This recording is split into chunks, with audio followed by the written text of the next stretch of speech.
Whangarona ngā rua whātala whātu I Tala Fou o le radio Samoa mai Ausetalia.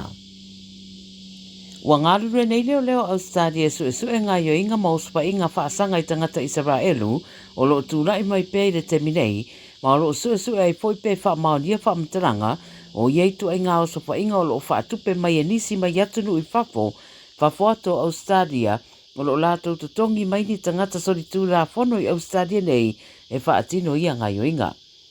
Leo spa inga muri le basa nei le sunuina le Child Care Centre I Sini, pe ona ripoti atu I Tala Fou wana nafi, ma wata tu whaatasi nei le ri Palemia o Albanese, tai o State ma Territorio Ausetalia, e tadi atu I nei tu ai ngā mionga ma ngāre lue whaatasi ai ma leo.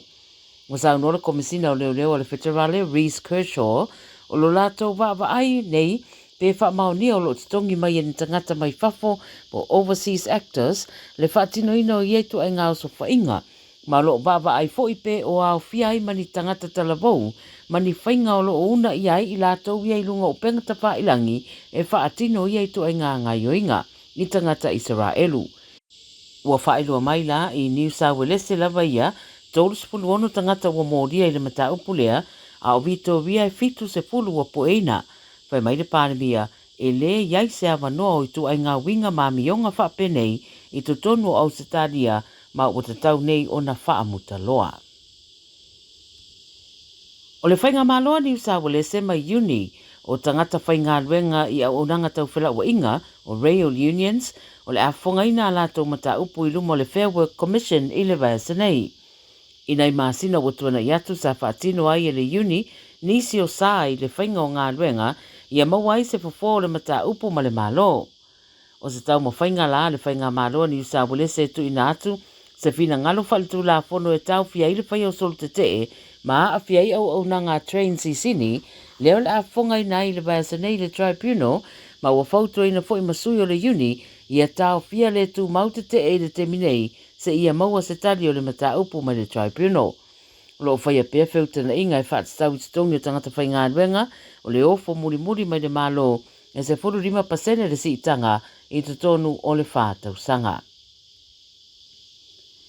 O se tasi mata upu aria e le rei vai tau, ma o lo mata I tufo I leo le whaatupula ia pia leo tupulanga Tala Fou e pu e ina e leo ona o le tie I tu o trains ma trams le wha ingoa I le whaapretania buffer riding. Whai mai le 7 News se to o tolu Tala Fou na pu e le vasa nei ma lapata ia le mata upu lea e to o lua isi o lo su e pia le maua. O le to nima lea na va o tie I tu o trains mai le Harbour Bridge I le whiawhira Susana tenei ma le asonga fua pe o na whaamaria mai e leo. O le pō le asonga fua na tenei po le Afoleiba na va ai se isi tama Tala Fou I ata le CCTV o tie anei tu o se tram I George Street I le city. Whai mai na va ai o pa ese mai le tram ai ele I whamanua lia. O le mātutua I lātou na pueina leo se fulu tonu ma le sumwhātau sanga a ua wha awautu e suenga leo ia I lātou lo o whai māmio le whai o ia winga e le ngata e le saunga le mumo lātou lava ai whapea fo ina lamati ai tangata lo tele. E eile I lewa mōria le tau mo whai e susunu le malu tāpua I Newtown I Sini I le amatanga le māsina nei.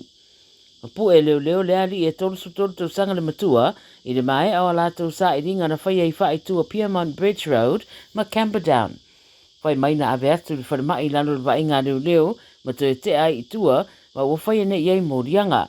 O le so e tura iei le whamsinonga ma lo te ena le tau sanga e tala I tua. O na mōrianga e au fiai ma le tau mwhai susunu le malu tāpua I le Newtown I le aso se furu taste le masina nei lava. Lo fa awauso suenga a wata ua na yai foi manisi tu singa sa fa tino I lunga o le no fuanga o lo sila foi yai leo I le tulanga. Tala muli e o I le fasa furu tike wira bevela o nisi o vaanga o sini I le so pe o na fautua ina mai le va ai tau. Watu ina mai ai ma le lapta inga mai le va ai tau e fa ai tete ai tangata uma I le bevela o le ai le so e mai se le fa ai tu I sa o sini fa pe foi ma Brisbane.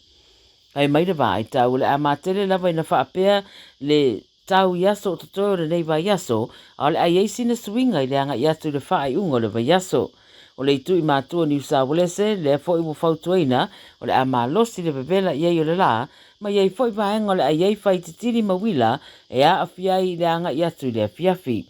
O le whaamtalanga le ai tau o heat waves, yet e a afiai le atunu e whi awea I e matangi mai le itu I se sifo anga I le itu I mātua Ausetalia. A o whaelo fo I le tine mu o si itia fo I tūlanga la matia o le atunu mai iafi e sa sawane o na ole maa losi o le pevela. Io tala na le radio Samoa mo lau whaafonga mai I le neia solulu.